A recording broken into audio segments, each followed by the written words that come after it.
आखिरी वीडियो में हमने बात करी थी कि डायबिटीज मैनेज करने के 3 स्टेप्स हैं। Hi, I am dietitian Lakshita and in this episode let's talk about how can food manage diabetes. Before that, don't forget to click on the subscribe button. Diabetes management के 3 steps होते हैं। First step होता है diet, second होता है exercise और third step होता है मेडिसिन। लेकिन बहुत लोग उल्टा चलते हैं, वो समझते नहीं है कि डायबिटीज एक लाइफस्टाइल प्रॉब्लम है। अगर आप अपनी लाइफस्टाइल सुधारेंगे, जैसे कि अच्छा खाना और एक्सरसाइज, उससे आधी प्रॉब्लम आपकी सॉल्व हो जाएगी। जो 20 ग्लूकोज आ गए हैं ब्लड में, वो अपने आप 10 हो जाएंगे।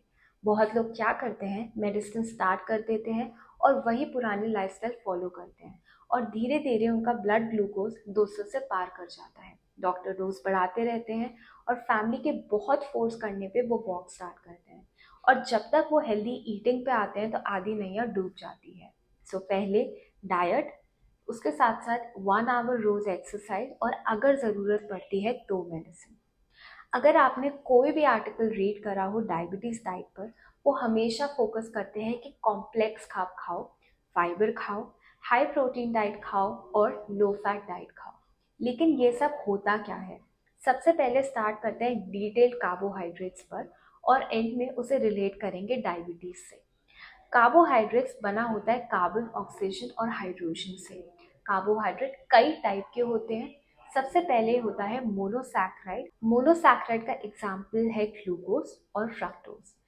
अब ये एक ही शुगर यूनिट है तो इसे बॉडी को तोड़ने की ज़रूरत ही नहीं होती, इसलिए आपने जैसे ही खाया आपको इंस्टेंट एनर्जी मिलेगी। और दूसरे वे में जब फ्रूट्स खाते हैं तब तो पेट भर जाता है, लेकिन 1 घंटे में फिर से भूख लग जाती है। अब अगर 2 ग्लूकोज या 2 शुगर यूनिट होते हैं तो उन्हें बोलते हैं disaccharide. Di means 2 and saccharide means sugar. इसमें लैक्टोज आता है जो मिल्क में होता है। जब हम मिल्क के प्रोडक्ट्स बनाते हैं तो उसमें लैक्टोज का अमाउंट भी कम हो जाता है। दूसरा एग्जाम्पल है डाइसैक्राइड का सुक्रोज, जो हमें वाइट शुगर में मिलता है। माल्टोज, जो फर्मेंटेड बार्ली में जैसे कि बियर में मिलता है। और आखिरी में आता है पॉलीसैक्राइड, मतलब more than 10 sugar unit. Starch यानी कि stored carbs in plant, wheat में, ब्रेड में, आलू में, सब में मिलते हैं। बल्कि प्लांट बेस्ड फूड में स्टार्च मिलता है। ग्लाइकोजन यानी कि स्टोर्ड कार्बोहाइड्रेट इन एनिमल। अगर आपको मेरी लास्ट वीडियो याद होगी तो हमने बात करी थी कि इंसुलिन एक्सेसिव ग्लूकोज को ग्लाइकोजन में कन्वर्ट करता है मसल और लिवर में। एनिमल बेस्ड फूड में कोई कार्ब नहीं होता, लेकिन एनिमल की मसल्स के अंदर मिलता है ग्लाइकोजन। ग्लाइकोजन के बाद आता है फाइबर के टाइप्स, जैसे कि pectin, cellulose, hemicellulose, carbs, mucilage. ये सब आपको प्लांट्स के पार्ट्स में मिलेंगे, जैसे कि फ्रूट के पील्स में। मोनोसैक्राइड एंड डाइसैक्राइड होते हैं सिंपल कार्बोहाइड्रेट एंड पॉलीसैक्राइड होते हैं कॉम्प्लेक्स कार्बोहाइड्रेट। डायबिटीज में कॉम्प्लेक्स कार्ब ज़्यादा बेटर होते हैं। एक एग्जाम्पल से समझते हैं। आप चेन चेन खेल रहे हैं। 2 लोगों का बॉन्ड तोड़ना आसान है 50 लोगों से। 2 लोगों का बॉन्ड जल्दी टूटेगा भी और जल्दी एनर्जी भी देगा। जितनी जल्दी एनर्जी उतनी जल्दी एनर्जी डाउन भी होगी।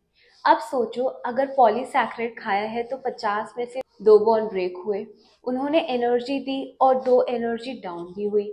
लेकिन उनकी एनर्जी डाउन होने से पहले 2 और बॉन्ड ने एनर्जी दी। इसलिए कॉम्प्लेक्स कार्ब बेटर माने जाते हैं डायबिटीज के लिए। ये आपको कांस्टेंट एनर्जी और लॉन्गर टाइम तक एनर्जी देगा। quinoa, wheat, oats, beans, corn, brown rice, vegetable, chickpeas, all are example of complex carbohydrate. अब लक्षिता, ये तो समझ आ गया कि कॉम्प्लेक्स कार्ब ज़्यादा खाने हैं और क्यों। लेकिन डायबिटीज़ में प्रोटीन भी तो खाने को बोलते हैं। जब हम हेवी कार्बोहाइड्रेट खाते हैं, जैसे कि आपने खाया 2 चपाती या राइस, अब चपाती एंड राइस ब्लड में ग्लूकोज इंक्रीज करेगी। लेकिन अगर आपने इसको हाई प्रोटीन के साथ क्लब करा है, जैसे कि कॉमनली ईटिंग दाल और कर्ड विद वेजिटेबल जो फाइबर में रिच होंगे, तो ये ब्लड शुगर लेवल को कंट्रोल कर देगा। जो ग्लूकोज ब्लड में 40 पहुंचने वाला था चपाती के बाद, वो 30 ही रह जाएगा। डायबिटीज में कार्ब्स डायरेक्ट रोल प्ले करते हैं, लेकिन फाइबर एंड प्रोटीन उसे रोकने में हेल्प करते हैं। लेकिन फैट्स का क्या फायदा होता है? फैट्स अगर आप अच्छा खाते हैं, जैसे कि मोनो अनसैचुरेटेड फैट, ओमेगा 3, ये भी ब्लड में ग्लूकोज को शूट नहीं होने देता। लेकिन अगर आप गलत टाइप का खाते हैं तो ये प्रॉब्लम करेगा।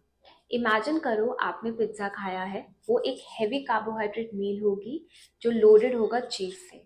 अब ये चीज़ तो बैड टाइप ऑफ फैट हो गया, तो अब ये क्या करेगी, आपका कार्बोहाइड्रेट की डाइजेशन को कम कर देगी और आप देखेंगे 2 घंटे बाद कि आपका blood sugar level shoot up हो गया है। मेरा नाम डाइटिशियन लक्षिता है और ये मेरी 30 डेज डायबिटीज़ की सीरीज़ है for type 1, type 2, pre diabetes and gestational diabetes के पेशेंट्स के लिए। नेक्स्ट वीडियो में मेरे एक पेशेंट की केस स्टडी डिस्कस करेंगे। जब तक आप सारी वीडियोस दोबारा रिवाइज कर लीजिए और मुझे सब्सक्राइब कर लीजिए।